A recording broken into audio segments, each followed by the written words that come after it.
Hey everybody, and welcome to the bullshit party. And in this one we're going to be taking a close look at the new podium vehicle, the Dinka Jester Classic. As always, we're going to be taking a look at its exterior, its interior, the way it's customized in Los Santos Customs, and ultimately the goal of this video is to tell you if it's worth it or not. And with that, let's start with the 360 on the vehicle while I give you some facts about it. First and foremost, this vehicle is based on the legendary 4th generation Toyota Supra. In-game, it's going to cost you $790,000. It's a two-seater, as you can see. It has 2 doors, and it's a sports car, at least in GTO Online's mind. In terms of interactivity, this is what you can expect from it. You can open both of its doors, the hood and the trunk, and that's a pretty engine bay. And all in all, this vehicle is really cool, especially for its age. It was released in the middle of 2018, which makes it about 5 years old as of the making of this video.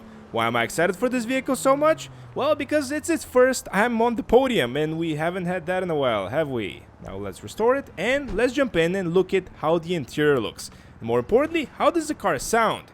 And yeah, so far impressions of the interior are that it, well, it blows. But it's based on an older vehicle, so I'm gonna give it a pass. As for the way the vehicle sounds,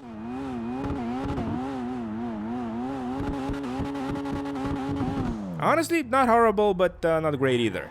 And with that, let's see what type of drivetrain we are dealing with here. And it should come to no surprise to Toyota Supra fans that this is in fact a rear-wheel drive vehicle. Now with that out of the way, let's go to Los Santos Customs and customize this bad boy. And of course, on our way there, I'm going to be sharing with you my thoughts and impressions of the stock version of the Supra, I mean the Jester Classic. And so far, I gotta say, it feels really nimble, it feels good, the acceleration is decent, the top speed, from what I can tell, is good for its category, again, the super car class category in GT Online, and all in all, the handling is really pleasant. I can't find anything wrong with the vehicle so far, even the brakes are good. This is weird. I'm assuming the customization is gonna be complete garbage, but that's to be expected for a 5-year-old vehicle. But maybe this is gonna be a different one and it's gonna surprise me. Who knows? But for now, I'm really liking what I'm seeing here. And it should be said that this is also not only my first time driving this vehicle for the video, but it's also my first time driving the Jester Classic at all. So yeah, first impressions, really positive. Surprisingly positive. I'm kind of skeptical now to just find out what I'm gonna see in Los Santos Customs. Speaking of Los Santos Customs, as mentioned before, this is a sports car, and in case you're wondering, you can sell it for a big fat $10,000 actually. I was gonna say 0, but yeah, that's not the case. Let's respray the vehicle, repair it, and upgrade all the performance options up front, so we don't forget anything at the end. And let's see, now we also have transmission and turbo. With that, we are off to customizing the vehicle. And as you can see, we actually have a decent amount of customization. Especially for 2018, this is insane. You can see the turbo just spinning when you press the gas pedal. Really nice attention to detail. And I'm actually gonna go with this one because I really like the attention to detail on it. And yeah, the rear bumper leaves a little bit to be desired, but yeah, that's to be expected. Let's see now. We can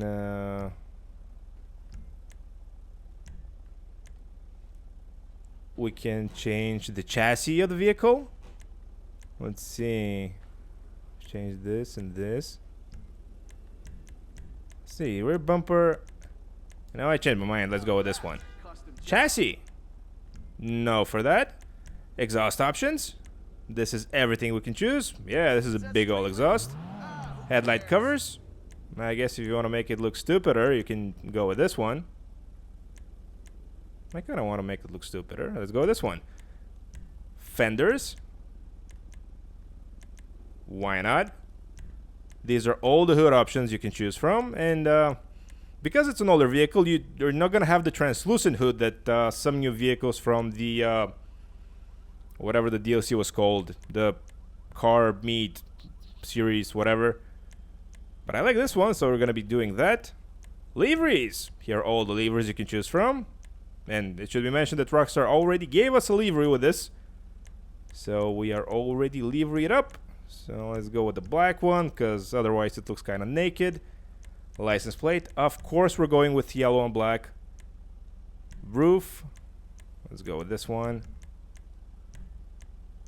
Side skirts. Go with this one. Spoiler is the only visual component that the vehicle has that has any impact on the traction. So if you want some more traction, upgrade your spoiler. So let's go with the minimalistic one. We can slam the vehicle literally to the ground. Turbo transmission we already did. Wheels, actually those are kind of fitting for it. I'm gonna go with the limo option because it's a Supra, and with that we are off to changing the vehicle's color. And for that, this week we had a very interesting poll. I asked you guys if you want me to make the vehicle orange, yes, no, or, well, there was a third option which was potato, and guess what, we're making it potato. And hopefully you like the result and the outcome, and don't forget to vote on next week's poll. This is a potato color, I think. It actually looks kind of good. Nice. Secondary color, something metallic. We're gonna go with red for this one. I am assuming, yeah, not candy red though, because it's locked for some reason. We're gonna go with this red, Torino red, trim color. This one doesn't really matter, but we're gonna go with red as well. Crew emblem, of course. And we are out of here. And here we are. Nice sunshine outside, and yeah, this vehicle, honestly, I was expecting so much less in terms of customization. Ooh. Interesting. Let's see, is it still rear-wheel drive? Yes, it is. Is it still good, though, in terms of handling, performance, and all that good balance that it had originally? I can definitely say that the vehicle feels insanely good for some reason. Even though, as I keep repeating, this is an older vehicle, it feels very modern in the way it drives, behaves, and just goes over imperfections in the road. It feels really fun, predictable, and dare I say, this has to be my favorite Podium vehicle for the past maybe half a year. This is really an awesome car. I don't have anything negative to say about it.